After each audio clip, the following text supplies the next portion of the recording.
সম্মানিত সুধী,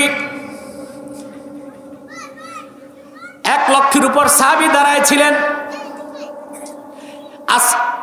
আমার নূর নবীজি, আল্লাহর আখিরি নবী মুহাম্মদ সাল্লাল্লাহু আলাইহি ওয়াসাল্লাম দুনিয়া থেকে বিদায় নেবার মাত্র 81 দিন আগে আল্লাহ ওহী নাজিল করলেন, আল-ইয়াওমা আকমালতু লাকুম দীনাকুম। ও পৃথিবীর মানুষ, আমি তোমাদের জন্য আমার নবী মুহাম্মদ সাল্লাল্লাহু আলাইহি সাল্লামের রক্ত ঝরা দিনকে পরিপূর্ণ করে দিলাম। এই কথাটা ওজন করতে পারছেন না? পারেন নাই? আমি একটু আপনার দিলের পর্দা সরাই। এই কথাটা ওজন করতে পারেন নাই।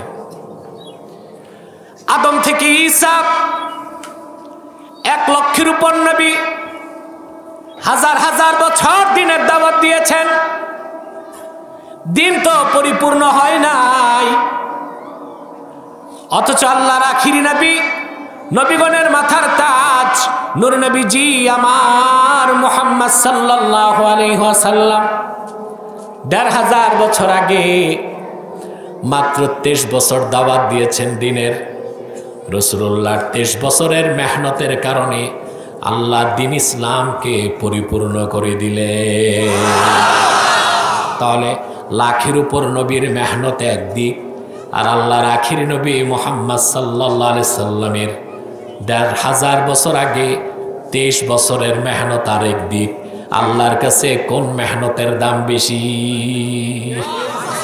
রাসূলুল্লাহ। সুবহানাল্লাহ। বুঝলো না এগুলো? লামাযহাবীরা বুঝলো না। আমার নূর নবী সাল্লাল্লাহু আলাইহি ওয়াসাল্লামের সম্মান কি তা বুঝলো না। نحمده ونستعينه ونستغفره ونعوذ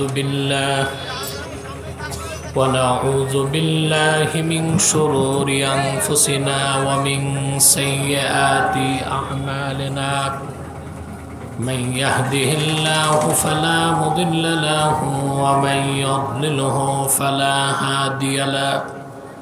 ونشهد أن لا إله إلا الله وحده لا شريك له. ونشهد أن سيدنا وحبيبنا ومولانا محمدا عبد الله ورسوله صلى الله عليه وعلى آله وصحبه وسلم، الذي أكمل الله به قصر النبوة، أي ختم الله به النبوة وحكم لا نبي بعده، وأعلن في القرآن بالبرهان أن محمدا صلى الله عليه وسلم خاتم النبيين والمرسلين، الذي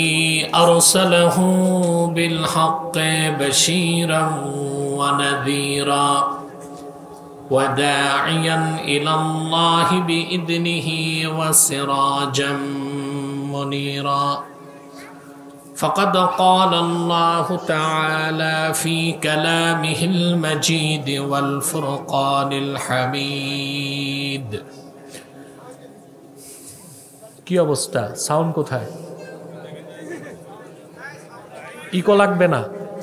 সাউন্ড সিস্টেম বন্ধ করে মাইক চালু করো। পিছনের হর্ন চলতে হবে, সবগুলো হর্ন চলতে হবে।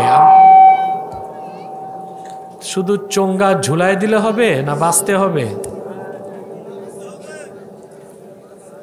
এগুলো দেখো নাই তোমরা আগে? বসার আগে আমি এখন ডিস্টার্ব কেন হলো?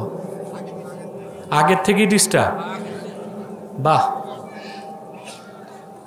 এই তোমার এগুলো বন্ধ করে সাউন্ড সিস্টেম ইকোটিকো লাগবে না। হ্যাঁ, শুধু পিওর সাউন্ড দাও, ক্লিন এবং সফট আওয়াজ ধরে না রাখে। অর্ডিন্যান্স আওয়াজ লাগবে। অনেক দূরের মাইকগুলো বন্ধ করে দাও। أعوذ بالله من الشيطان الرجيم بسم الله الرحمن الرحيم ولتكن منكم أمة يدعون إلى الخير ويأمرون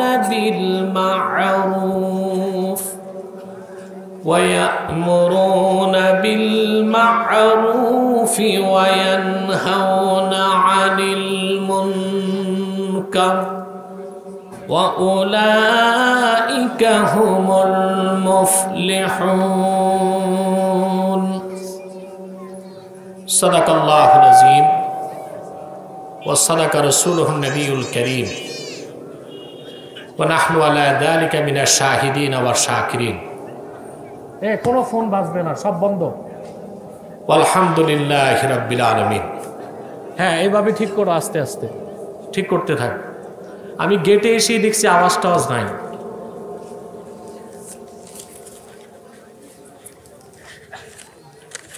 তাহরিকে খাতমে নবুয়ত বাংলাদেশ বালিয়াকান্দি উপজেলা শাখা ও হোলাইল গ্রামবাসীর উদ্যোগে আয়োজিত দ্বিতীয় বার্ষিক ইসালে সওয়াব মাহফিলের সম্মানিত সভাপতি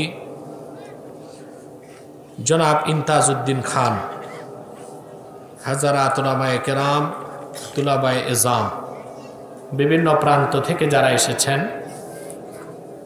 তাদের সকলকে অন্তরের অন্তঃস্থল থেকে জ্ঞাপন করছি মোবারক। সবটুকুন শুকরিয়া আল্লাহ সুবহানাহু ওয়া তাআলার জন্যে, যিনি আমাদেরকে আজকের বরকতপূর্ণ মাহফিলে আসার তৌফিক দয়া করে ভিক্ষা দান করেছেন। সেজন্য আমরা সকলে একবার অবনত চিত্তে হৃদয়ের আবেগ অনুভূতি উজাড় করে সমবেত কণ্ঠে বলি আলহামদুলিল্লাহ। অগণিত অসংখ্য দরুদ ও সালাম আল্লাহর সৃষ্টির প্রধান আকর্ষণ, বিশ্বসভার সভাপতি, সকল নবী রাসূলগণের মাথার তাজ, শামসুল হিদায়াত, বদরুদ্দুজা, সাইয়্যিদুস সাকালাইন, ইমামুল মুরসালিন, খাতামুন নবিয়্যিন ওয়াল মুরসালিন, আফতাবে নবুওয়াত, শাহনশাহে রিসালাত, সরকারে দো জাহাঁ, সুলতানুল মদিনা, নবিয়ুল আম্বিয়া, হুজুরে আকরাম, নূরে মুজাসসাম, নূরুন আলা নূর, সাইয়্যিদিনা হাবিবিনা শফিঈনা মাওলানা মুহাম্মদ সাল্লাল্লাহু আলাইহি ওয়াসাল্লামের উপর আল্লাহ পাক যাকে আজ থেকে ১৫০০ বছর আগে প্রেরণ করেছেন, সর্বশ্রেষ্ঠ ও সর্বশেষ নবী ও রাসূল হিসেবে, যার পরে আজ পর্যন্ত পৃথিবীতে অবশ্যই কোনো প্রকার নবী কিংবা রাসূল অবশ্যই আসে নাই, অবশ্যই এখনো নাই, অবশ্যই কিয়ামত পর্যন্ত আসবে না। সম্মানিত সুধী, আবার আওয়াজটা নষ্ট করলা কেন? ঠিক করো, আগের মতো করো। ১.৫ ব্যাটারি আছে, এটাই থাক, এটা যেন আটানা না হয়।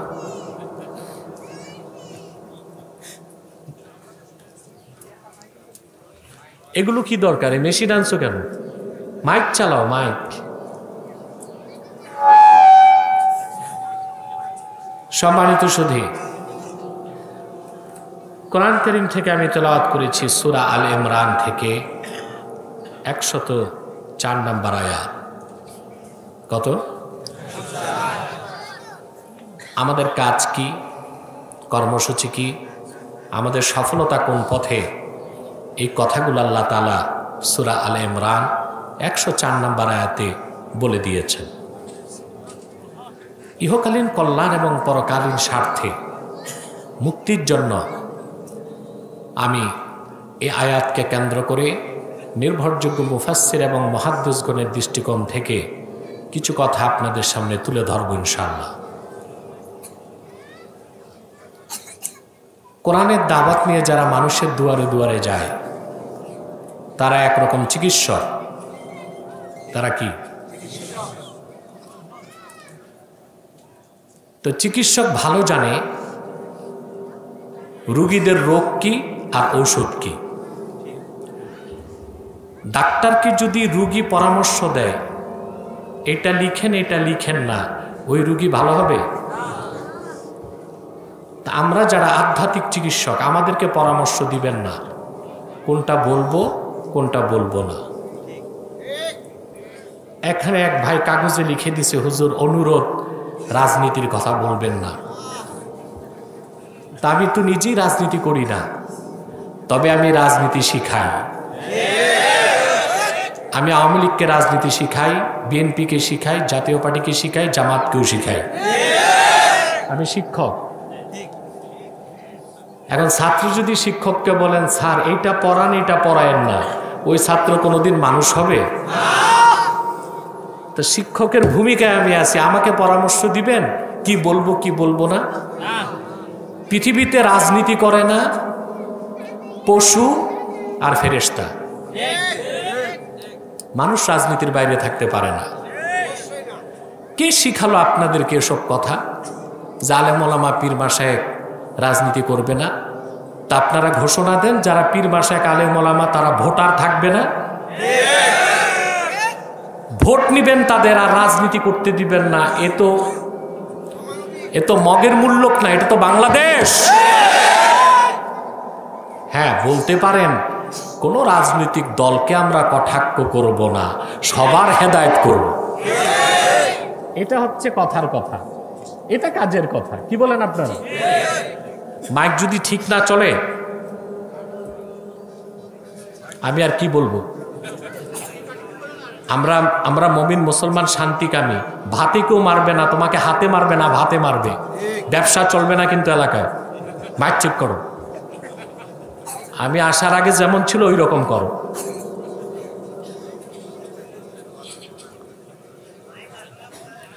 আপনারা বলতে পারেন বাংলাদেশে যে গণতন্ত্র চলে এটার বয়স কত? এই গণতন্ত্র আবিষ্কার হয়েছে 2000 বছরেরও আগে। কথা বুঝেন না? যদি রাষ্ট্রবিজ্ঞানের ছাত্র থাকেন আমি প্রশ্ন করি, who is the founder father of democracy? গণতন্ত্রের জনক কে? ফাইন, ঠিক। আরো কথা আছে, এরিস্টটলের ওস্তাদ প্লেটো। প্রথম গণতন্ত্র এটা আবিষ্কার করেছে প্লেটো, গ্রিক দার্শনিক। ঈসা ইবনে মরিয়মের জন্মেরও আগে, বুঝলেন? তিনি গণতন্ত্রের উপর একটা বই লিখেছেন, দ্য পলিটিক্স। কি? এর জন্য গোটা রাজনীতিকে এখন বলা হয় পলিটিক্স। এটা ইংরেজিতে এসেছে গ্রিক শব্দ থেকে। প্লেটোর ছাত্র ছিল অ্যারিস্টটল। কে? অ্যারিস্টটল। তখন প্লেটো যে বইটা লিখছে গণতন্ত্রের উপর, ওটার নাম দ্য রিপাবলিকান। কি নাম? রিপাবলিকান। আর তার ছাত্র অ্যারিস্টটল গণতন্ত্রকে ব্যাখ্যা করলো, সে তার বইয়ের নাম লেখলো দ্য পলিটিক্স। সেই জন্য এখন রাজনীতির নাম হয়ে গেছে পলিটিক্স। পরবর্তীতে মার্কিন রাষ্ট্রনায়ক আব্রাহাম লিঙ্কন, জর্জ ওয়াশিংটন তারা গণতন্ত্রকে এক্সপান্ড করেছে, বিস্তৃত করেছে। তা গণতন্ত্রের জনক মূলত প্লেটো, ব্যাখ্যা করেছে অ্যারিস্টটল, প্রচার করেছে আব্রাহাম লিঙ্কন এবং জর্জ ওয়াশিংটন। এই যে অ্যারিস্টটল প্রায় 2000 বছরেরও আগে সে তার দ্য পলিটিক্স বইতে লিখে গেছে পৃথিবীতে দুইটা শ্রেণী রাজনীতি করে না, করতে পারবে না। সে তো ছিল পৌত্তলিক, মূর্তি পূজারী। সেজন্য সে লেখছে, এক হচ্ছে দেবদেবী আর এক হচ্ছে পশু পাখি। তো দেবদেবী বলতে তো কিছু নাই, আমি কথাটাকে সংস্কার করে বলি, পৃথিবীতে রাজনীতি করবে না দুইটা শ্রেণী, ফেরেশতা আর পশু পাখি। এখন আমি বা আপনারা কি ফেরেশতা না পশু পাখি? কথা বলেন। তাহলে আমাদের কারো পক্ষে রাজনীতির বাইরে থাকা থাকা সম্ভব না। বুঝাতে পারলাম? আমি রাজনীতি করি না, রাজনীতি শিখাই। কারণ আমি খেলাফতের রাজনীতিতে বিশ্বাসী। সম্মানিত সুধী, আমাদের কাজ কি? এই যে কোরআন হাদিসের কথাগুলো শোনার ক্ষেত্রে আমাদের সদিচ্ছা যে নাই, এই জন্য আমাদের হেদায়েত হয় না। আমাদেরকে, আলেমদেরকে বাংলাদেশে সেন্সর করা হয়, সেন্সর। তাকে কথা বলতে বাক স্বাধীনতা নাই আলেমদের। সবার আছে বাক স্বাধীনতা, বুদ্ধিজীবীদের যা খুশি তা বলে, কবি সাহিত্যিক যা খুশি তা বলে, নেতা নেত্রী যা খুশি তা বলে, শুধু মসজিদের খতিব সাহেব যা খুশি তা বলতে পারে না, খানকার পীর সাহেব যা খুশি তা বলতে পারে না, বক্তা স্টেজে এসে যা খুশি তা বলতে পারে না। কেন? আলেমরা কি বাংলাদেশের তৃতীয় শ্রেণীর নাগরিক নাকি? আলেমরাই তো বাংলাদেশের সর্বশ্রেষ্ঠ সন্তান। এবার আসুন মূল আলোচনায় চলে যাই। মাগরিবের আগে আমি মুনাজাত করবো ইনশাআল্লাহ। যারা দাঁড়িয়ে আছেন চেষ্টা করুন বসে যাওয়ার। ডান পাশে কিছুটা ফাঁকা জায়গা আছে, ডান পাশে এসে বসুন, তারপর জায়গা না পেলে দাঁড়িয়ে থাকবেন। আসুন আমার সঙ্গে একটু পড়ুন, যেন মাথার শয়তান দিলের শয়তান সব দৌড় দেয়। পারবেন না পড়তে? পড়ুন। আউযু বিল্লাহি মিনাশ শাইতানির রাজীম। বিসমিল্লাহির রাহমানির রাহিম। ওয়ালতাকুম মিনকুম উম্মাতুন ইয়াদউনা ইলাল খায়রি ওয়া ইয়া'মুরুনা বিল মা'রুফি ওয়া ইয়ানহাউনা আনিল মুনকার ওয়া উলাইকা হুমুল মুফলিহুন। আল্লাহ পাক বলেন, ওয়ালতাকুম মিনকুম উম্মাহ, তোমাদের মধ্য থেকে যেন একটি দল থাকে, ইয়াদউনা ইলাল খায়র, যারা মানুষকে কল্যাণের দিকে ডাকবে, ইসলামের পথে ডাকবে, সফলতা ও শান্তির দিকে ডাকবে। সুবহানাল্লাহ বলবেন। ওয়া ইয়া'মুরুনা বিল মা'রুফ ওয়া ইয়ানহাউনা আনিল মুনকার, তারা সৎ কাজে আদেশ করবে, অসৎ কাজে নিষেধ করবে। ওয়া উলাইকা হুমুল মুফলিহুন, আর তারাই হচ্ছে দুনিয়া ও আখিরাতে সফল এবং নাজাত প্রাপ্ত এবং জান্নাতি। বলেন সুবহানাল্লাহ। ডানে বামে তাকাবেন না, সময় তো কম, খুব মনোযোগ দেন। কথাগুলো কার? সফলতা চান? দুনিয়াদার মানুষ সফলতা চায়, কেউ ব্যবসায়, কেউ চাকরিতে, কেউ রাজনীতিতে। ঠিক কিনা? আমি না বললাম ফোন বন্ধ করতে? যার ফোনে কথা বলতে দূরে যাবেন। তাহলে আমরা সফলতা খুঁজি, কেউ চাকরিতে, খুব পড়াশোনা করে বিসিএস ক্যাডার হয়, পাবলিক সার্ভিস কমিশনে পরীক্ষা দিয়া চাকরি পায়, বড় অফিসার হয়। কেউ সফলতা খোঁজে ব্যবসায়, কম পুঁজিতে কয়েক বছরে আঙ্গুল ফুলে কলা গাছ। ঠিক কিনা? আগে নাম ছিল বল্টু হাওয়ালদার, এখন পয়সা হয়েছে বল্টু চৌধুরী। ঠিক কিনা? কেউ সফলতা খুঁজে রাজনীতিতে, এটা শর্টকাট পদ্ধতি। একটু জনসমর্থন থাকলেই নেতা। এটার আবার ক্লাস আছে, উপনেতা, পাতি নেতা, সাথী নেতা, নেতা, এভাবে হয়। ঠিক কিনা? কিন্তু একটি পথেও মানুষের সফলতা নাই, সবটুকুন সফলতা ইমানের পথে, ইসলামের পথে। বলেছে সফলতার গ্যারান্টি দেন কে?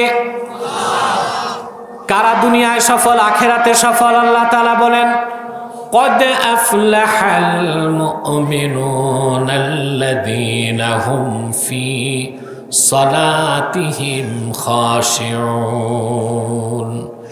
নিশ্চিত সফলতা লাভ করেছে মুমিনগণ, যারা ঈমান এনেছে এবং বিনয়ের সাথে নামাজ আদায় করে। তাহলে সফলতা ইমানের পথে। কোন পথে? সূরা বাকারার শুরুতে আল্লাহ তাআলা বলেন,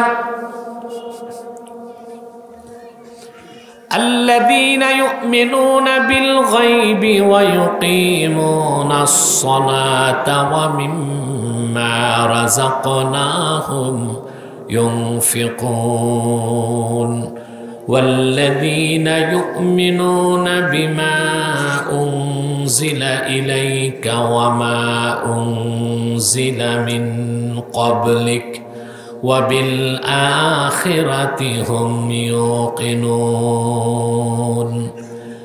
আর যারা বিশ্বাস স্থাপন করে গায়েবের উপর, 5 ওয়াক্ত নামাজ আদায় করে, সুবহানাল্লাহ, আমি যা তাদের রিজিক দিয়েছি তার থেকে তারা খরচ করে, এবং মুহাম্মদ সাল্লাল্লাহু আলাইহি সাল্লাম আপনার উপর অবতীর্ণ কোরআনকে বিশ্বাস করে, পূর্বে নবীদের কাছে যে কিতাবগুলো এসেছিল তা বিশ্বাস করে, আখিরাতকে বিশ্বাস করে।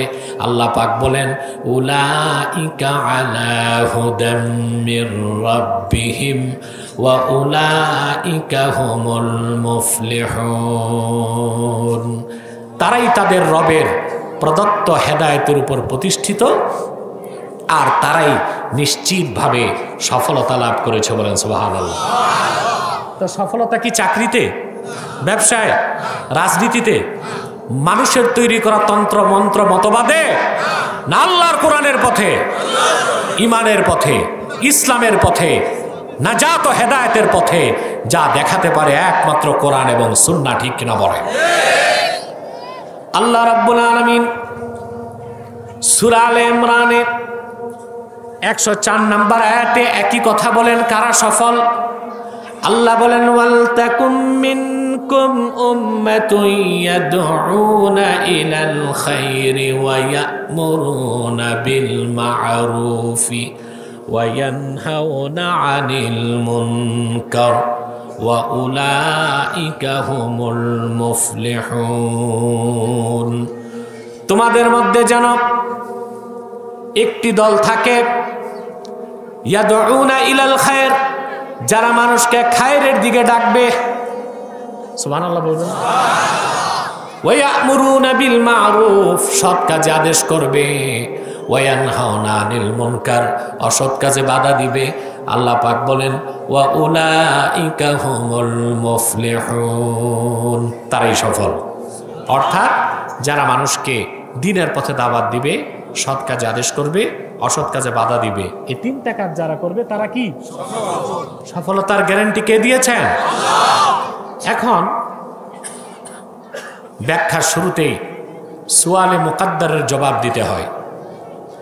এখানে আল্লাহ বললেন, ওয়াল তাকুম মিনকুম উম্মাহ, তোমাদের মধ্যে যেন একটি দল থাকে। ওই দলটি ইমানদার হবে না ইমান না থাকলেও চলবে, এটা কিন্তু আল্লাহ এখানে বলেন নাই। প্রশ্ন আসে না?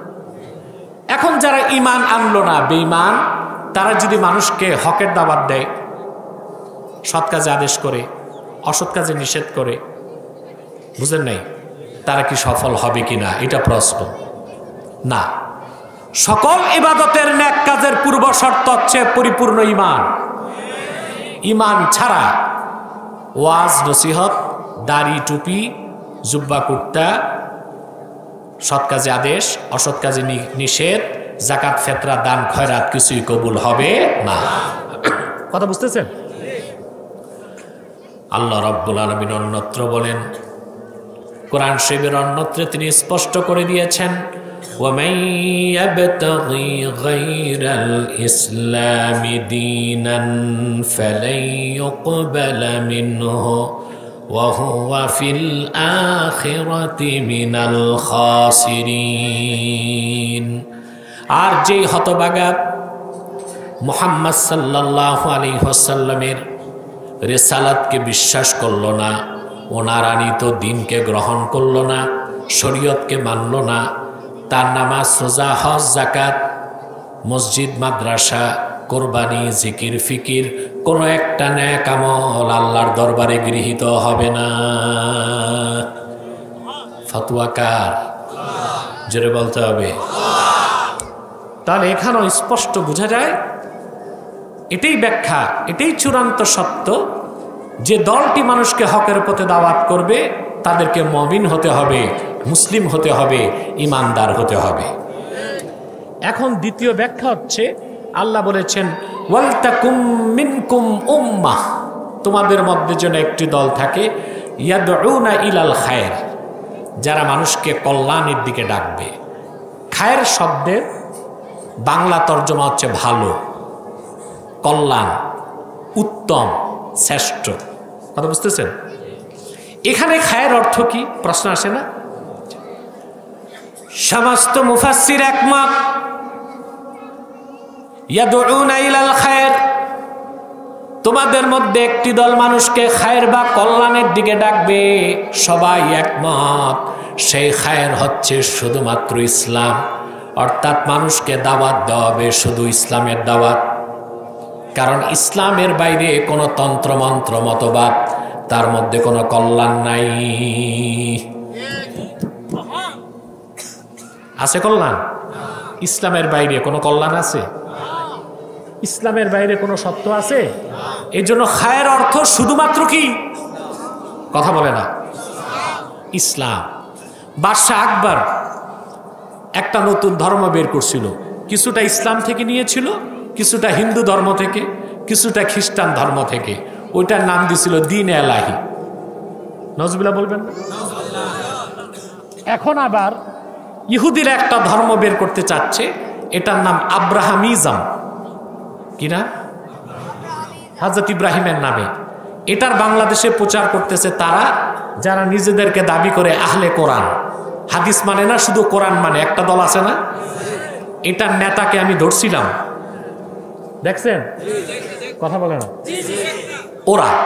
ওরা আসলে মুসলিম না, ওরাও অমুসলিম, কিন্তু নাম রাখছে কি আহলে কোরআন, হাদিস তারা মানে। এরা এই দায়িত্ব নিছে আব্রাহামিজমকে প্রতিষ্ঠা করার। বলেন নাউজুবিল্লাহ। আব্রাহামিজমে কিছু আছে ইসলামের কথা বেশি, বাকি কিছু কথা বাইবেল থেকে নেওয়া হয়েছে, ইহুদিদের থেকে নেওয়া হয়েছে। বলেন নাউজুবিল্লাহ। ইসলামের বাইরে কোনো তন্ত্র মন্ত্র মতবাদ, তাতে কোনো কল্যাণ নাই, এটা বিশ্বাস করেন? কথা বলুন। কেউ কেউ বলতে পারে, কেন হুজুর, ইসলাম তো চূড়ান্ত এবং সর্বশেষ ও সর্বশ্রেষ্ঠ দিন, কিন্তু পূর্বের যে ধর্ম ছিল, ইহুদিদের ধর্ম, খ্রিস্টানদের ধর্ম, ওগুলো তো নবীদের মাধ্যমে আসছে। যেমন ইহুদি ধর্ম আসছে মুসার মাধ্যমে, খ্রিস্টান ধর্ম ঈসার মাধ্যমে। কেউ বলতে পারেন না? তো ওখানেও তো ভালো কাজ কিছু থাকতে পারে, তা নিতে সমস্যা কই? কথা বলে না, সমস্যা আছে। বলবো, ওষুধ যত দামি হোক, মেয়াদ উত্তীর্ণ ওষুধ যদি রুগী খায় ভালো হবে না, মরবে। মুসার মাধ্যমে যে দিন পেয়েছিল বনি ইসরাইল, ঈসা নবী আসার পর সেই দিনের ডেট উত্তীর্ণ হয়ে গেছে। আবার ঈসার মাধ্যমে বনি ইসরাইল যে দিন পেয়েছে, ১৫০০ বছর আগে আল্লাহর আখিরি নবী মুহাম্মদ সাল্লাল্লাহু আলাইহি সাল্লামের আনিত পরিপূর্ণ পূর্ণাঙ্গ দিন ইসলাম আসার পরে ঈসা সহ পূর্বের সমস্ত নবীর শরীয়তকে আল্লাহ তাআলা রহিত করে দিয়েছেন, রিজেক্ট হয়ে গেছে, মেয়াদ উত্তীর্ণ হয়ে গেছে। বুঝাতে পারলাম? আল্লাহর আখিরি নবী, নবীগণের মাথার তাজ মুহাম্মদ সাল্লাল্লাহু আলাইহি ওয়াসাল্লাম ১৫০০ বছর আগে আল্লাহর পক্ষ থেকে যখন দিন ইসলাম আনলেন, সেই দিন পরিপূর্ণ হয়ে যাবার পরে পূর্বের যত স্যামেটিক ধর্ম ছিল, স্যামেটিক ধর্ম মানে যে ধর্মগুলো এসেছে আসমান থেকে, সামা থেকে, স্যামেটিক, ইহুদি ধর্ম, খ্রিস্টান ধর্ম, আহলে কিতাবের ধর্ম, বনি ইসরাইলের ধর্ম, যেগুলো আকাশ থেকে আসছে, ওই সব ধর্মের মেয়াদ উত্তীর্ণ হয়ে গেছে। এখন সেই ধর্মের মধ্যে কোনো ভালো কিছু নাই। সেই ধর্মের কিছু গ্রহণ করলে মেয়াদ উত্তীর্ণ ওষুধ যেমন বিষ হয়ে যায়, রোগী ভালো হবে না, মারা যাবে, ওই ধর্মের ভালো জিনিস নিতে গেল আপনি কাফের, বেঈমান, মুশরিক হয়ে যাবে। বুঝাইতে পারলাম? বহুত লম্বা কথা, সহজে বুঝাইলাম। আল্লাহ আমাদেরকে কবুল করুন, বলুন আল্লাহুম্মা আমিন। সম্মানিত সুধী, দ্বিতীয় কারণ খুব ভালো করে বুঝেন। যদি যত দামি ঔষধ আপনি বানান, হ্যাঁ, যত দামি হোক, গভর্নমেন্টের অথরিটি যদি রিজেক্ট করে দেয় যে এই ওষুধ আর বাজারে চলবে না, ওই ওষুধ যদি ফার্মেসিতে পাওয়া যায় বা ডাক্তার লেখে, সব যাবে কই? শ্বশুর বাড়ি। ওটা কোন শ্বশুর বাড়ি? শ্বশুর বাড়ি রসের হাড়ি না 14 শিখে? আজ থেকে 1500 বছর আগে, ইউটিউবার এত দাঁড়ায় না বাবা, আজ থেকে 1500 বছর আগে আল্লাহর আখিরি নবী, নবীগণের মাথার তাজ, নূর নবীজি আমার মুহাম্মদ সাল্লাল্লাহু আলাইহি সাল্লামের মাধ্যমে দ্বীন ইসলামকে পরিপূর্ণ করে আল্লাহ তাআলা পূর্বের সব দিন, আদিয়ান, ধর্ম, মতবাদকে রহিত করে দিয়েছেন। আল্লাহ তাআলা সূরা মায়দায় ইরশাদ করেছেন, আল ইয়াউমা আকমালতু লাকুম দীনাকুম।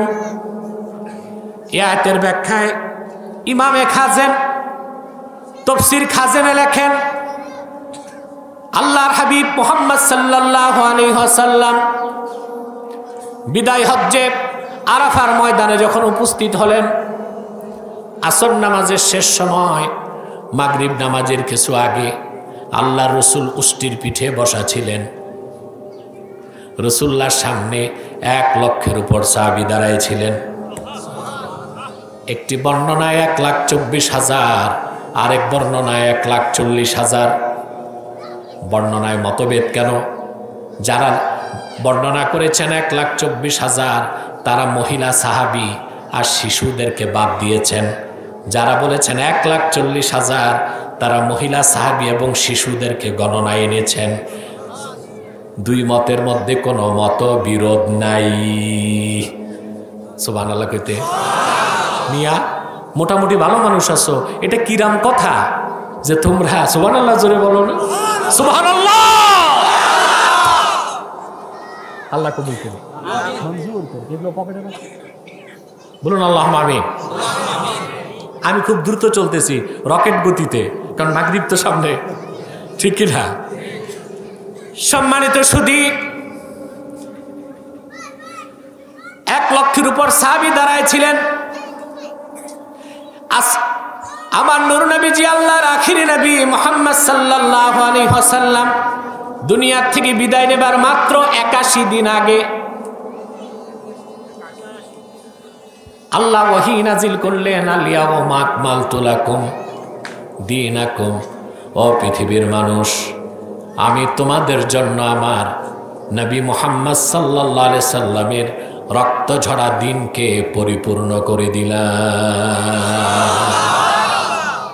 এই কথাটা ওজন করতে পারছেন না? পারেন নাই। আমি একটু আপনার দিলের পর্দা সরাই, এই কথাটা ওজন করতে পারেন নাই।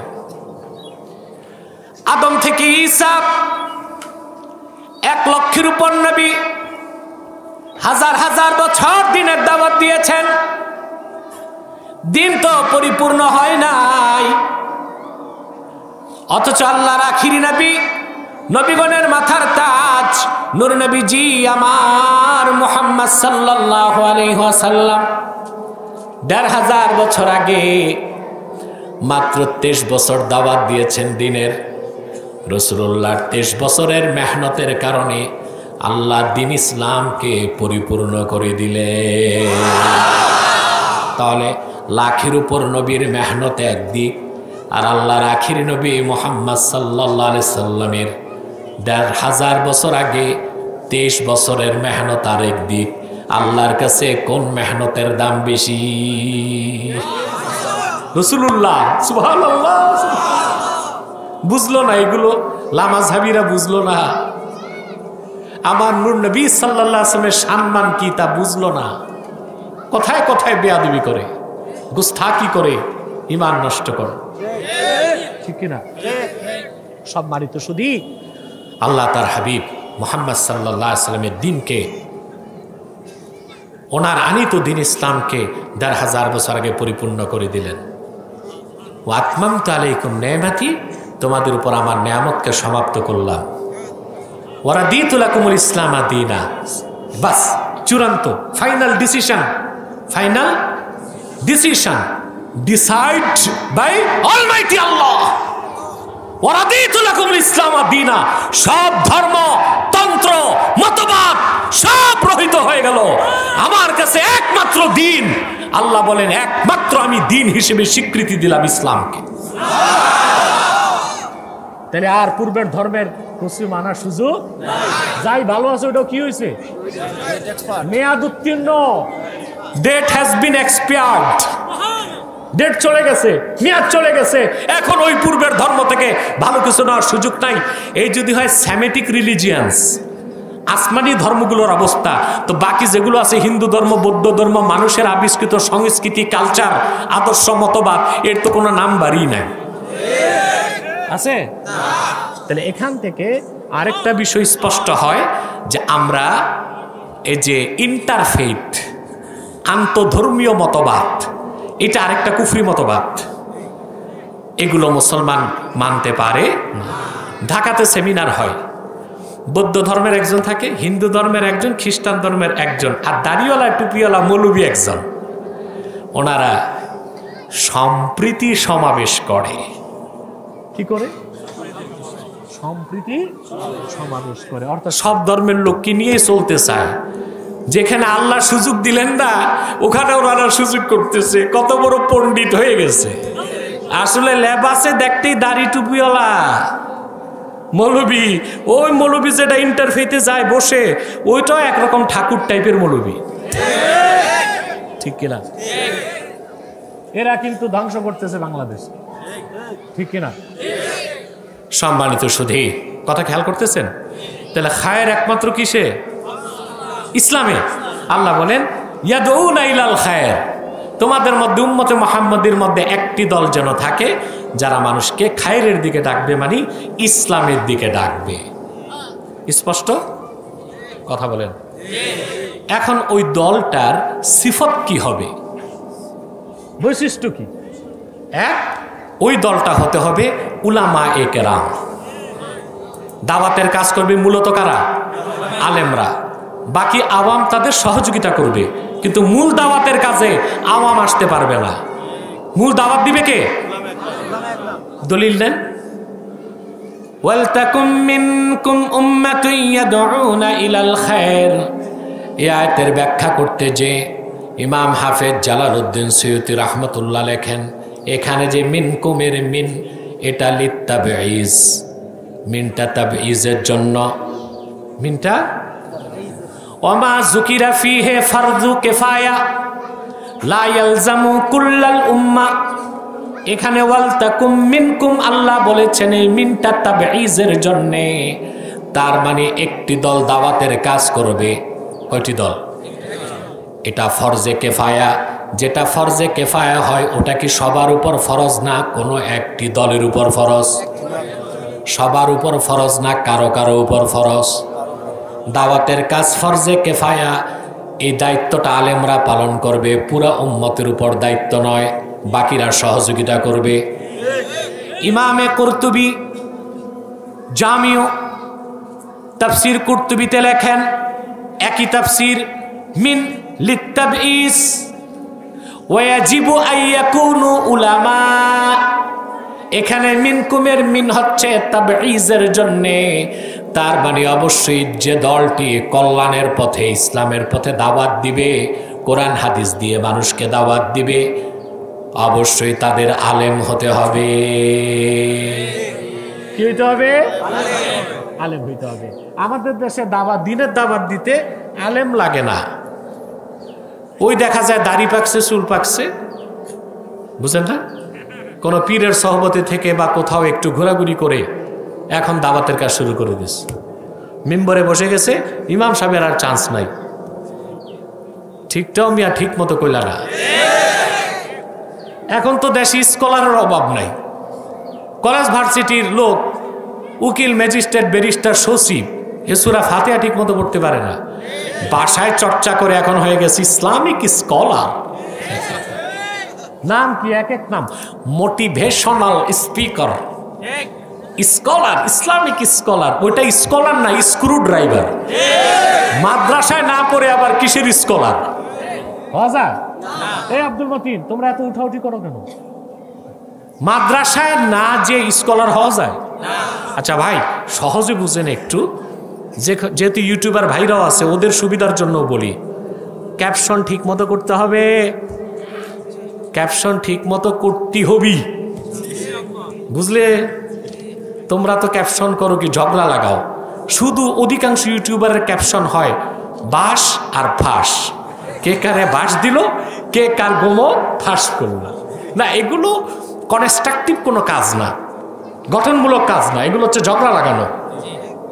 ইউটিউবারদের কাছে এমন অস্ত্র আছে মিডিয়া, ইচ্ছে করলে ওরা দিনের সৈনিক হইতে পারে। আল্লাহ কবুল করুন, বলুন আল্লাহ। সম্মানিত শুধু তো যে কথা, সময় কত দেখো মাগরিবের? আছে তো টাইম? আছে আছে, টাইম আছে। আমার একটু মনে করায় দিও। আচ্ছা, মাগরিব কয়টায়? এর আগে আমরা মোনাজাত করবো ইনশাল্লাহ। সম্মানিত শুধু কথা তো অনেক রয়ে যাবে, আমি সাবস্টেন্সটা বলে দিচ্ছি। তাহলে কেউ মেডিকেল কলেজে না যেয়ে, প্রফেসর ডাক্তারের কাছে না পড়ে এমবিবিএস ডাক্তার হইতে পারে? বাংলাদেশে যে ইঞ্জিনিয়ারিং কলেজ আছে, বুয়েট, চুয়েট, কুয়েট, রুয়েট, ডুয়েট, ওখানে না যাইয়া, তাও এসএসসি পাস হলে হবে না, এইচএসসি পাস করে 6 বছর মেডিকেল কলেজে পড়লে এমবিবিএস মাত্র। এমবিবিএস তো এখন মা বাবার বেকার সন্তান, চাকরি আছে নাকি? আরো ডিগ্রি লাগে। আগে ছিল এফআরসিএস, এখন লাগে এফসিপিএস, লাগে না? তারপরে আপনার করতে হয়, বিসিএস কাডর হয়, তারপরে চাকরি যদি একটা পাওয়া যায়, ঠিক কিনা? আপনি এইসব বুয়েট রুয়েটে যে 6 বছর পড়বেন, তারপর আপনি ইঞ্জিনিয়ার, কথা বলে না। তাহলে যদি কোন মানুষ বাড়িতে বসে চিকিৎসা বিজ্ঞানের বইগুলো 12 বছর পরে, সে কি ডাক্তার হতে পারবে? কেউ যদি ইঞ্জিনিয়ারিং বইগুলো বাড়িতে 24 বছর পরে, সে কি ইঞ্জিনিয়ার হবে নাকি? তাহলে আপনি উকিল, ম্যাজিস্ট্রেট, ব্যারিস্টার কিংবা তথাকথিত বুদ্ধিজীবী, আপনি কোরআন হাদিসের তর্জমা বাড়িতে 50 বছর পড়লেও নিজে আমল করতে পারবেন, কিন্তু স্কলার হয়ে মানুষকে দাওয়াত দিতে পারবেন না। বাংলাদেশে এখন এই কাজ চলতেছে। তাহলে দাওয়াতের কাজ করবে কারা? না, আবার বলি পিছন থেকে, দাওয়াত হবে কিসের? ইসলামের। দাওয়াত দিবে কারা? আলেমরা। সবকিছুর আগে মুমিন হতে হবে, ইমানদাররা। ইমানদারদের মধ্যে থেকে একটি দল থাকবে যারা মানুষকে ইসলামের দাওয়াত দিবে। সেই দলটি অবশ্যই হবে ওলামায়ে কেরাম, বাকিরা তাদের হবে সহযোগী। যেমন আমি দাওয়াত দিচ্ছি, আপনারা যদি না আসতেন আমি দাওয়াত দিতে পারতাম? তাহলে আমার দাওয়াতি কাজে সহযোগী কারা? আপনারা। সুবহানাল্লাহ বলেন। এই তো সহজে বুঝে গেছেন, কি বলেন? সম্মানিত সুধী, এখন ওলামায়ে কেরাম কি ধরনের আলেম দাওয়াত দিবে? প্রশ্ন আসে না? সিফত কি? সিফতের কথাটা হাদিস থেকেই বলছি। হাদিসটি বুখারী শরীফে আছে, সহিহ মুসলিমে আছে, মিশকাত শরীফে আছে, অসংখ্য হাদিসের কিতাবে আছে, ইবনু মাজাতেও আছে। 4টি হাদিসের কিতাবে আমার স্মৃতিতে আছে, বাকি আরো হাদিসের কিতাবে থাকতে পারে। আপনাদের যাদের এলেম বেশি তারা দেখে নেবেন। আল্লাহর হাবিব ইরশাদ করেছেন, লা তাজালু তাইফাতুম মিন উম্মতি যাহিরিনা আলাল হক লা ইয়াদুররুহুম মান খাযালাহুম হাত্তা ইয়াতিয়া আমরুল্লাহি ওয়া হুম কাযালিক। আমার উম্মতে মুহাম্মাদের মধ্যে সকল যুগে একদল আলেম থাকবে। সুবহানাল্লাহ। একটি দল থাকবে যারা কোরআন সুন্নাহর উপর আমল করবে, কোরআন সুন্নাহ ভিত্তিক সত্যের দাওয়াত দিবে, সত্যের উপর তারা অটল অবিচল থাকবে। নিন্দুকের নিন্দা, হিংসুকের হিংসা, শাসকের রক্তচক্ষু, হামলা মামলা, জেল জুলুম, নির্যাতন তাদেরকে সত্য থেকে এক চুল সরাতে পারবে না। তাহলে দাওয়াতের কাজ যে আলেম করবে তাকে হতে হবে জিহাদি, বিপ্লবী, সংগ্রামী। সত্যের কথা বলতে যে প্রয়োজনে সে মস্তক বিক্রি করবে না, প্রয়োজনে মাথা দিয়ে দিবে, জীবন উৎসর্গ করবে, ঠিক কিনা বলে? ওই আলেমের অভাব বাংলাদেশে আছে, বক্তার অভাব নাই। বক্তার অভাব নেই, কিন্তু ওই যে বিপ্লবী আলেম, সংগ্রামী আলেম, মুজাহিদ আলেমের অভাব আছে বাংলাদেশে। যারা সরকারি মৌলবী, ওদের কাছে কি চালান আছে? পড়াশোনা নাই তো, ডিগ্রি আছে শুধু। তো ভাই, গাদার পিঠে কিতাব রাখলেন আপনি, গাদার লাভ কি? এখন আপনি ইবারত পড়তে পারেন না, তাফসীর করতে পারেন না, হাদিস শরীফ পড়তে পারেন না শুদ্ধভাবে, আপনার 50টা ডিগ্রি থাকলে কি হবে? আমি তো মনে করি গাধার পিঠে কিতাব থাকা আর আপনার ডিগ্রি থাকা একই রকম বিষয়। আছে কি? তেলের বোতল, কখনকারে তেল মারতে হবে, এক এক ব্র্যান্ডের তেল, আন্ডার তেল, সান্ডার তেল, তোষামদির তেল, যারে যখন যেই তেল মালিশ করা যায়, একটু পদ পদবি হাসিল করা যায়। এই মৌলবীদের আমার আর কিছু বলতে হবে না, আমাকে গালি দিয়া সারা দেশের মানুষ সাইজ করতেছে। দেখছেন, অস্তিত্বই তো বিপন্ন হয়ে গেছে। এখন তার সুযোগ আছে, তওবা করুক, ঈমান আনুক, আবার সে ভালো আলেমদের শরণাপন্ন হয়ে কিছু পড়াশোনা করুক, তারপর আবার ওয়াজ করুক, তার যদি অস্তিত্ব টিকে। নতুবা এরকম মৌলবীরে আচার বানায় জাদুঘরে রাখতে হবে, যে এই নামও একটা মৌলবী বাংলাদেশে ছিল, যার কাম ছিল শুধু তৈল মর্দন। সম্মানিত সুধী, তাহলে যে দাওয়াতের কাজ করবে সে আলেমকে হতে হবে সত্যের সৈনিক, সত্যপন্থী, বিপ্লবী এবং সংগ্রামী। শাসকের রক্তচক্ষু, নিন্দুকের নিন্দা, হিংসুকের হিংসা, জেল, জুলুম, হামলা, মামলা, সত্য থেকে এক চুল তাকে বিচ্যুত করতে পারবে না। ঠিক কিনা? এবার আসেন, তাহলে আমরা কি বুঝলাম? উম্মতে মুহাম্মাদের একটি দল মানুষকে দাওয়াত দিবে, ওই দলটা হতে হবে উলামায়ে কেরাম। তাদের পরিচয়, তারা হবে সত্যপন্থী, সত্যের সৈনিক। ঠিক কিনা? এখন দাওয়াতের নীতি কি হবে? কথা বলে না, নীতি লাগবে না? আল্লাহ রাব্বুল আলামিন বলেন, উদউ ইলা সাবিলি রাব্বিকা বিল হিকমাতি ওয়াল মাউইজাতিল হাসানা ওয়াজাদিলহুম বিল্লাতী হিয়া আহসান। আল্লাহ তার হাবিবকে ডেকে বলেন, মুহাম্মদ সাল্লাল্লাহু আলাইহি ওয়াসাল্লাম, আপনি মানুষকে আপনার রবের পথে ডাকুন। সুবহানাল্লাহ। বিল হিকমা, হিকমতের সাথে, ওয়াল মাউইজাতিল হাসানা, উত্তম মাওয়াইজ, নসিহতের মাধ্যমে, ওয়াজাদিলহুম বিল্লাতী হিয়া আহসান। যদি কাফের মুশরিক বেঈমান তর্ক করে, আপনিও উত্তম পদ্ধতিতে দ্বীনের পক্ষে বিতর্ক করুন। কথা বলে না? আল্লাহ ১৫০০ বছর আগে তার হাবিব মুহাম্মদ সাল্লাল্লাহু আলাইহি সাল্লামকে দাওয়াতের পদ্ধতি শিক্ষা দিলেন। আর নূর নবী মুহাম্মদ সাল্লাল্লাহু আলাইহি সাল্লামের সুন্নাহ থেকে আমরা উম্মত হিসেবে সেই নীতিকে সুন্নত হিসেবে গ্রহণ করব। অর্থাৎ দ্বীনের দাওয়াত দিতে হবে হিকমতের সাথে, ২ উত্তম নসিহতের সাথে, ৩ কাফের মুশরিক বাতিল যদি তর্ক করে, আমরা চুপ থাকার সুযোগ নাই, আমাদেরকে সুন্নতের অনুসরণে উত্তম পদ্ধতিতে বিতর্ক করতে হবে। কয়টা নীতি? কথা বলে না? 3টা নীতি। ঠিক কিনা? এখন আসেন, হিকমার অর্থ কি? এটা প্রশ্ন। হিকমার, আমাদের দেশের অধিকাংশ আলেম হিকমতের অর্থ করে কৌশল। কি করে? এখানে একটু দুরভিসন্ধি আছে, অর্থাৎ পিঠ বাঁচানো যায়। কোথাও যে হক কথা বলে চাকরি থাকবে না, বলা যায় ভাই আল্লাহই তো বলছেন কৌশলে, তো চাকরি বাঁচানোটা হইল কি? কৌশল। পিসাব মনে করে সব কথা বললে মুরিদ কিছু কমবে, অতএব একটু এড়ায় যাওয়াটা কৌশল। বক্তা মনে করে সব কমিটি যেহেতু কানে মন্ত্র পড়া দিছে, যদি না শুনে তো আগামী বছর আর দাওয়াত নাই, অতএব কমিটির কথা শুনে একটু সত্যকে এড়িয়ে যাওয়া কি? আল্লাহ কি এই কৌশলের কথা বলছেন? না। ইমামে ফখরুদ্দিন রাজি উদউ ইলা সাবিলি রাব্বিকা বিল হিকমার ব্যাখ্যায় তিনি হিকমতের অর্থ করেছেন, লা রাইবা আন্নাল হিকমাতা হিয়াল হুজ্জা।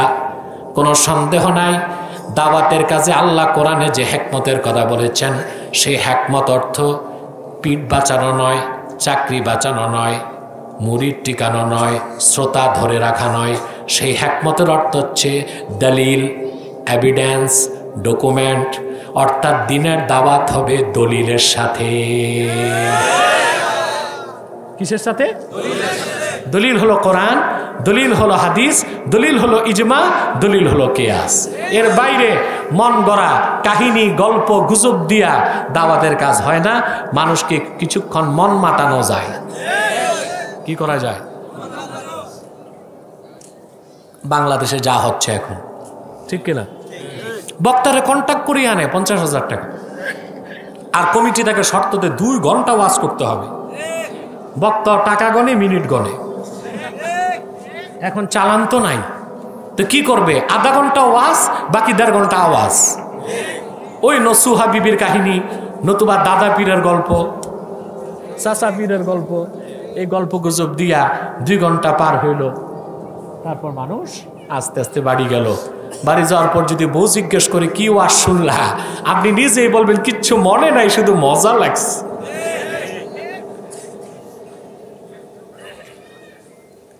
কথা ঠিক? অর্ধেক ঠিক না পুরা ঠিক? ঠিক আছে, আলহামদুলিল্লাহ, বুঝছেন আপনার। তাইলে দিনের দাওয়াত যারা দিবে তাদের কাছে থাকবে হিকমা। হ্যাঁ, হিকমাটা এই অর্থে কৌশল আমরা নিতে পারি যে কাকে কি ধরনের দলিল দিবেন। যেমন একটা আমার সাথে নাস্তিকরা ডিবেট করে, দেখছেন? এখন দাওয়াতের কাজে আমি ওদের দলিলে ওদেরকে ঘায়েল করি, বুঝেন না?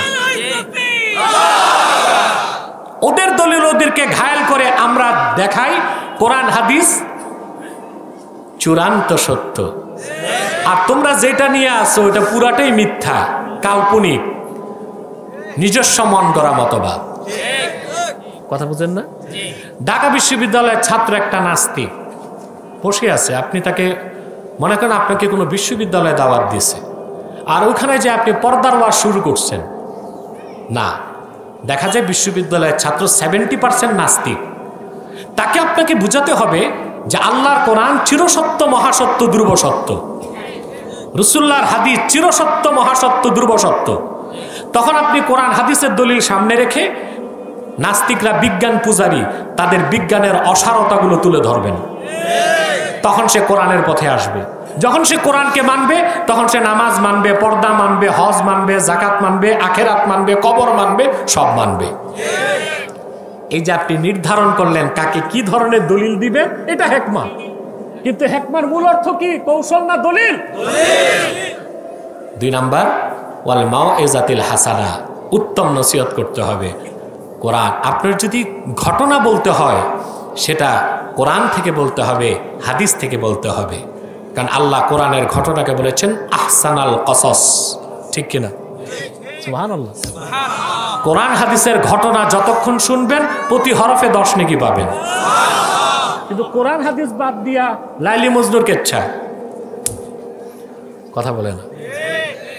ওয়াজে বেনজির থেকে কোরআন হাদিস বাদ দিয়া কোরআন হাদিসের বাইরে একটা মানুষের লেখা কেচ্ছা আপনি বলতে লাগলেন, তাতে জনগণের কোনো লাভ, মজা পাবে কি পাবে?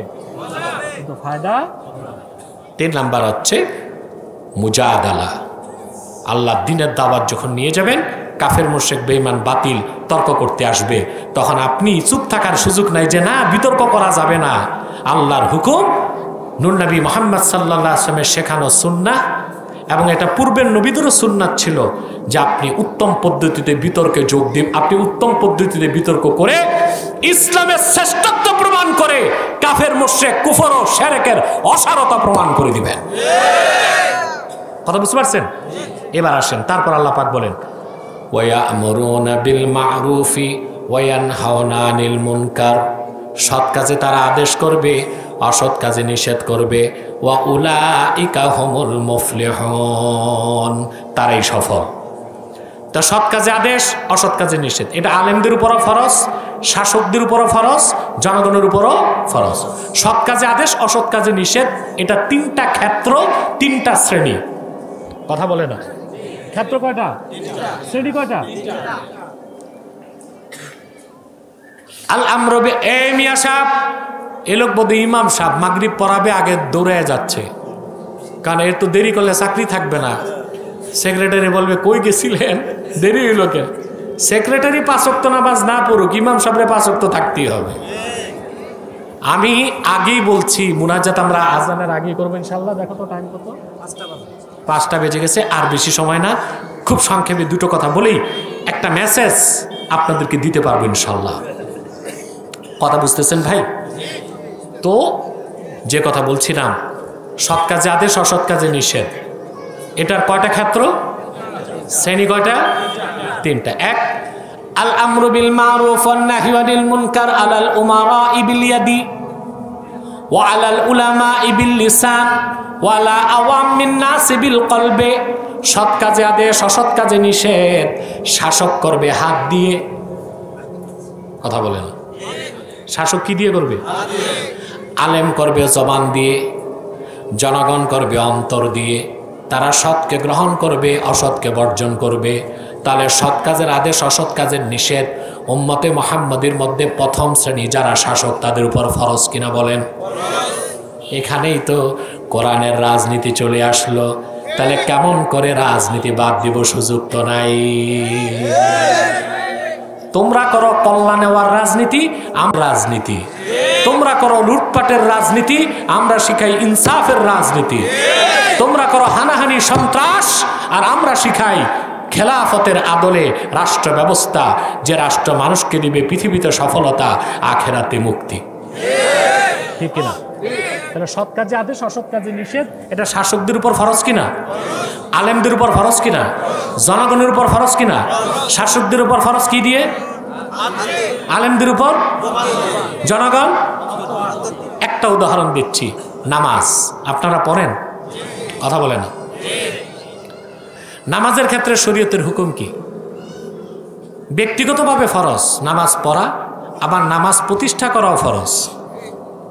জমিনে নামাজ প্রতিষ্ঠা করা কি? এখন আমি একটা ফতোয়া শোনাই, ফতোয়াটা ইমাম আজম আবু হানিফার। সবাই হানাফি না? আমার দুঃখ লাগে ইমাম আজমের এই ফতোয়াটা কোনো বক্তা বলে না কেন? এটা গোপন করে।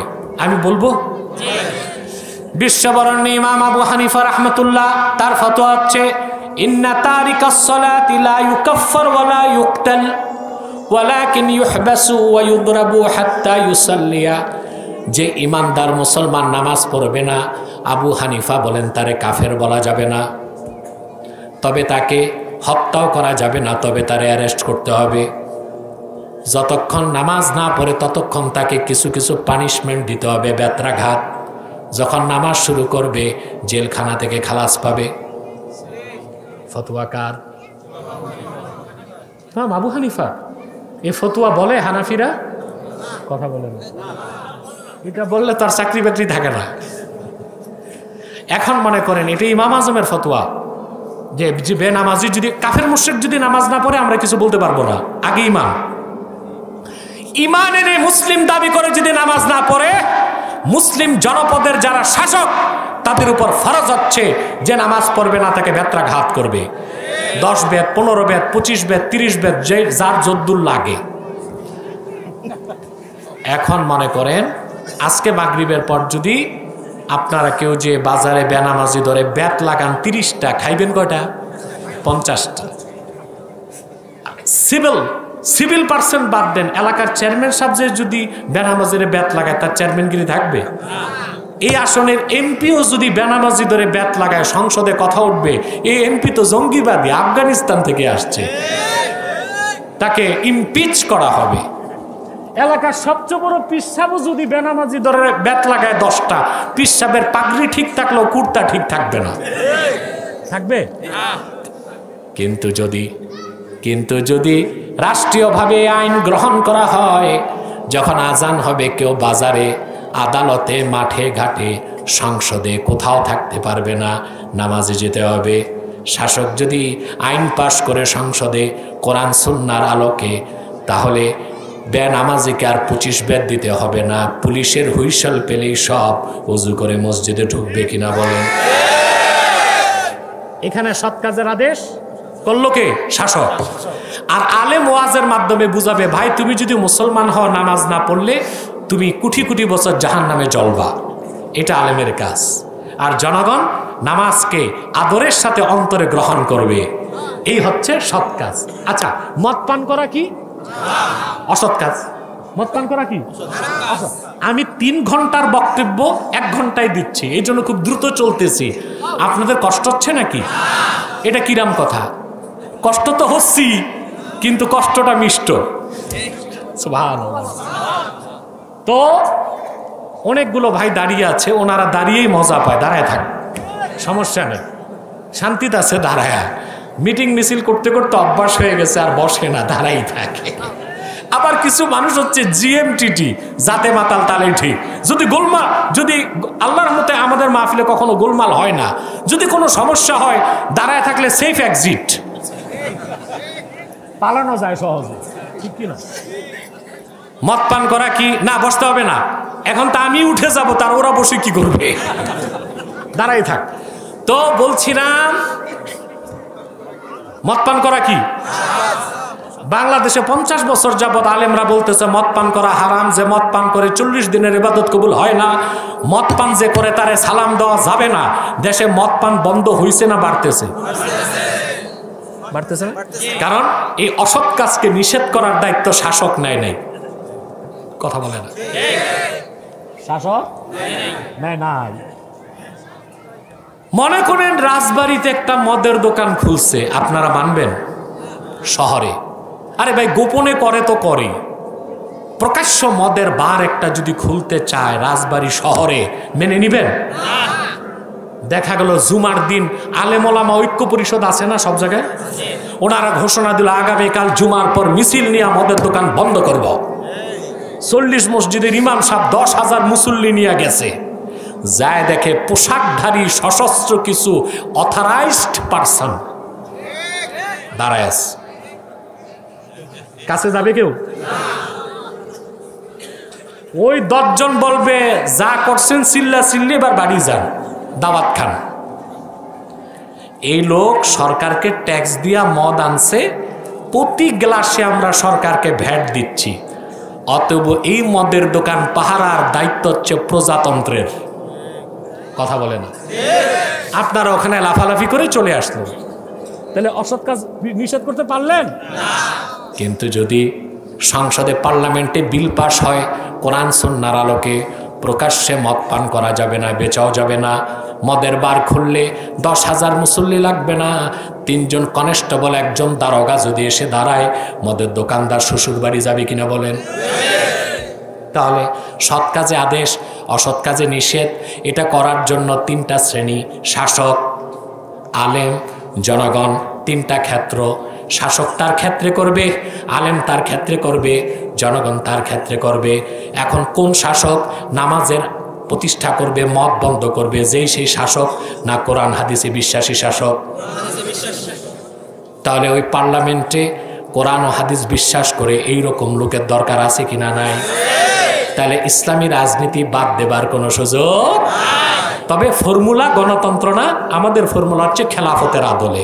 সাদাকাল্লাহুল আযীম ওয়া সাদাকা রাসূলুহুন নবিয়ুল কারীম ওয়া নাহনু আলা যালিকা মিনাশ শাহিদিন ওয়াশ শাকিরিন ওয়া আলহামদুলিল্লাহি রাব্বিল আলামিন। আব্দুল মতিন সামনে বসো, একদম সামনে বসো, ওদিকে বসো, তুমি এখানে বসে দাও। এ সওয়াল কে বা তোমার সওয়াল সামনে নিয়ে বসো, এদিকে বসো, এখানে কোনো প্রশ্ন উত্তর নেই, আজকে রাত হয়ে গেছে, রাখ। এই নামাজের টাইম হয়েছে মিয়া, রোজার দিন ইফতারের কয় মিনিট পর মাগরিব পড়ো? কাজা পড়ো না আদাই পড়ো? তা আজকে এত তাড়াহুড়া কেন? বড় নামাজি, খোঁজ নিয়ে দেখো 30 বছর নামাজি পড়ে নাই, ঠ্যাং একটা কবরে গেছে, আর নামাজের কথা মনে হয়েছে। আমাদেরকে নামাজের সময় মনে নাই? আছে তো, রাখো রাখো, অস্থির হয়েও না। সম্মানিত সুধী, আমি কখনোই শীতকালে দিনের বেলা গাড়িতে কোথাও যাই না, বর্ষাকালে যাই মাহফিলে, দিনের বেলা গাড়িতে যাই। এটা আমার মাদ্রাসা, আলহামদুলিল্লাহ। এখানে রাজবাড়ী তাহরিকে খাতমে নবুয়ত বাংলাদেশ রাজবাড়ী শাখার দাওয়াতে আমি এসেছি। আমি মনে করি আমার কাজে আমি এসেছি, সবটাই আমার কাজ, এটা আমার স্পেশাল কাজ। আপনারা কষ্ট করেছেন দিনের বেলা, আমি আপনাদেরকে একটা অনুরোধ করে যাই, আপনারা বিভিন্ন দল ও মতের মানুষ আছেন না? কিন্তু এখানে আজান যেন 5 মিনিট দেরি করে বলে দাও মুয়াজ্জিনকে। আপনারা বিভিন্ন দল ও মতের লোক আছেন, কেউ আওয়ামী লীগ, কেউ বিএনপি, কেউ জাতীয় পার্টি, কেউ জামাত। কেউ আলিয়া, কেউ কওমি, আছেন না? কিন্তু ভাই, মতভেদ থাকুক, 3টা ইস্যুতে মতভেদ করবেন না। কয়টা?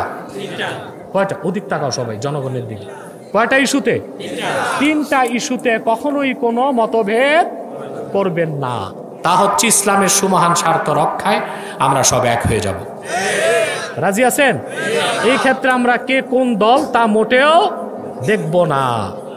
মুসলমানদের মৌলিক দাবি আদায়ে আমরা এক হয়ে যাব, আর বাংলাদেশের স্বাধীনতার সার্বভৌমত্ব রক্ষায় আমরা এক হয়ে যাব। আমাদের এই 3টি স্বার্থের বিরুদ্ধে বাংলাদেশে কাজ করতেছে 3টি অমুসলিম সম্প্রদায়। তার মধ্যে সবচেয়ে জঘন্য হচ্ছে কুখ্যাত কাদিয়ানি সম্প্রদায়। নিঃসন্দেহে তারা কাফের এবং অমুসলিম। তাদেরকে যারা কাফের বলবে না, তারাও কাফের, কারণ তারা আল্লাহর আখিরি নবী মুহাম্মদ সাল্লাল্লাহু আলাইহি সাল্লামকে আল্লাহর শেষ নবী হিসেবে বিশ্বাস করে না। চিল্লায় বলেন নাউজুবিল্লাহ। সেজন্য তারা কি? চিল্লায় বলেন তারা কি? তাদেরকে যারা কাফের বলবে না, তারা কি? তারা মানুষকে ধোঁকা দেয়। মুসলমানদের মতো নাম রাখে, টুপি লাগায়, মুসলমানদের মতো দাড়িও রাখে। তাই বলে কি তারা মুসলমান হবে? অধিক তাকান সবাই জনগণের দিকে। দাড়ি রাখলে কেউ যদি মুসলমান হতো, তো রবীন্দ্রনাথ ঠাকুরের চেয়ে বড় মুসলমান কে হইতো? সে কি মুসলিম ছিল না অমুসলিম? টুপি লাগাইলে মুসলমান হওয়া যায়? ভারতের পার্লামেন্টে দেখবেন কংগ্রেসের এমপি যারা সব টুপি লাগায়, কারণ মহাত্মা গান্ধী টুপি লাগাইতো। টুপি লাগায় কি হিন্দুরা মুসলিম হবে? নাম রাখলে মুসলমান হওয়া যায়? এক শয়তান বোতলে পেশাব করে উপরে নাম লেখছে শরবত, ওটা কি শরবত হবে? ভিতরে কি? তদ্রুপ কাদিয়ানিরা কাফের। আব্দুল আউয়াল, আব্দুল সামাদ, মুবাশশির আলী, কবির চৌধুরী, শাহরিয়ার কবির আর নিঝুম ঝুমদার, এসব নাম রাখার দ্বারা তারা মুসলমান হতে পারে না। আমার ভাইয়েরা, আমার বন্ধুরা, আমার আল্লাহ ও নূর নবীজি আমার মুহাম্মদ সাল্লাল্লাহু আলাইহি সাল্লামের ইসলাম ও কোরআনের হাজার হাজার হাজার বছর পরে বর্তমান ভারতের কুখ্যাত পাঞ্জাবের কুখ্যাত গুরুদাসপুরের কুখ্যাত কাদিয়ানে ইংরেজ আমলে এক শয়তান নিজকে নবী দাবি করছে। চিল্লায় বলেন নাউজুবিল্লাহ। শয়তানটার নাম রেখেছিল তার বাপ মির্জা গোলাম আহমদ কাদিয়ানি। সাবধান, তাকে গোলাম আহমদ বলা যাবে না, কারণ গোলাম আহমদ অর্থ আহমদ এর গোলাম। কোন কাফের কোনোদিনও গোলাম আহমদ এর গোলাম হতে পারে না। আর কাদিয়ানের কাজ্জাব ছিল শেষ দরজার কুখ্যাত কাফের। সে গোলাম আহমদ এর গোলাম ছিল না, সে ছিল কুখ্যাত শয়তানের কুখ্যাত গোলাম। ঠিক কিনা? কাদিয়ানের কাজ্জাব, মিথ্যানবতের দাবিদার মির্জা গোলাম শয়তান কাদিয়ানি, এই শয়তানটার উপর গজব এসেছে 1908 সালে। যখন গজব এসেছে, কাদিয়ানের কাজ্জাব, মিথ্যানবতের দাবিদার, ইংরেজদের পা চাটা গোলাম মির্জা গোলাম শয়তান কাদিয়ানি 1908 সালে ধ্বংস হয়ে কুখ্যাত জাহান্নামের কুখ্যাত কুকুরে পরিণত হয়েছে। তার অনুসারীরাও ধ্বংস হয়েছে। বর্তমানে কিছু কাদিয়ানি বাংলাদেশে আছে, যারা ইসলাম ও মুসলমানের বিপক্ষে চক্রান্ত করে যাচ্ছে। তাদেরকে নির্মূল করার জন্যে সকল দলের মুসলমানকে এক হইতে হবে। ইতিমধ্যেই তারা বাংলাদেশে 100 সেন্টার করে ফেলছে। কত? 100। নাম পরিবর্তন করে করে মিথ্যা পরিচয় দেয়। কখনো নিজেদের পরিচয় দেয় আহমদি জামাত, কখনো বলে আহমদিয়া জামাত, কখনো বলে আহমদি সম্প্রদায়, কখনো বলে আহমদিয়া সম্প্রদায়, কখনো বলে আহমদি মুসলিম জামাত, কখনো বলে আহমদিয়া মুসলিম জামাত। সাবধান, যত কাদিয়ানি ছিল আছে থাকবে, তারা কেউ আহমদি জামাত নয়, আহমদিয়া জামাত নয়, আহমদি সম্প্রদায় নয়, আহমদিয়া সম্প্রদায় নয়, আহমদি মুসলিম জামাত নয়, আহমদিয়া মুসলিম জামাত নয়, তারা শয়তানি জামাত, কুখ্যাত জাহান্নামের কুখ্যাত কুকুরের দল। আমাদের সকল দলের একটাই দাবি, তাহরিকে খাতমে নবুয়ত বাংলাদেশের এটাই মূল দাবি, অনতিবিলম্বে স্বাধীন বাংলায় শয়তান কাদিয়ানীদেরকে রাষ্ট্রীয়ভাবে অমুসলিম ঘোষণা করতেই হবে, করতেই হবে, করতেই হবে। আর এই দাবি আদায় যদি তাহরিকে খাতমে নবুয়ত বাংলাদেশের ব্যানারে জান ও মাল দেবার ডাক আসে, কারা কারা প্রস্তুত আছেন? হাত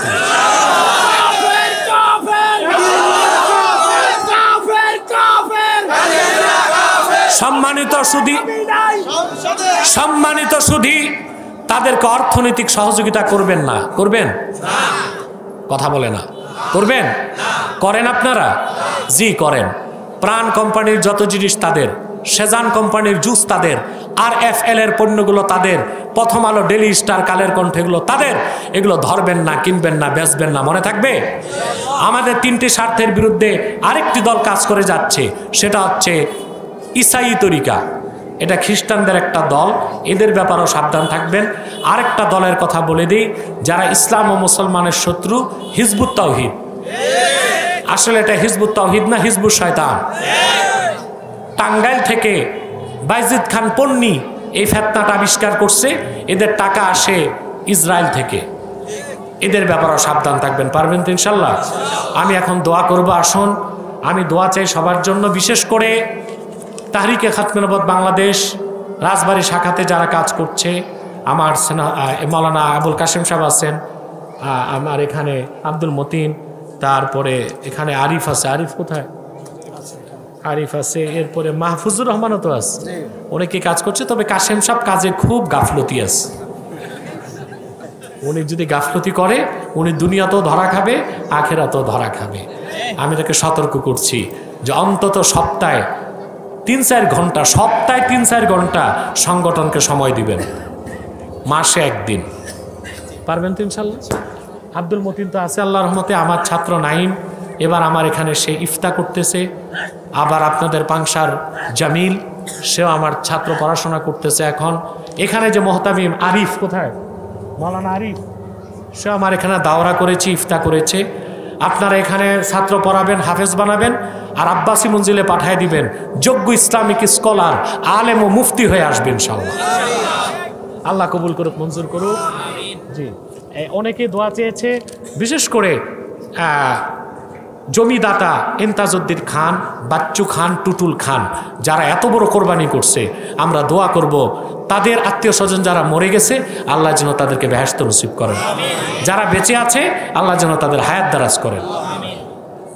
হুলাইল গ্রামবাসী ও যুবকদের জন্য আমি দোয়া চাই, যারা মেহনত করেছে, গ্রামবাসীর জন্য দোয়া করবো। আসুন 11 বার ইস্তেগফার পড়ুন, 1 বার সূরা ফাতিহা পড়ুন, 3 বার সূরা ইখলাস পড়ুন।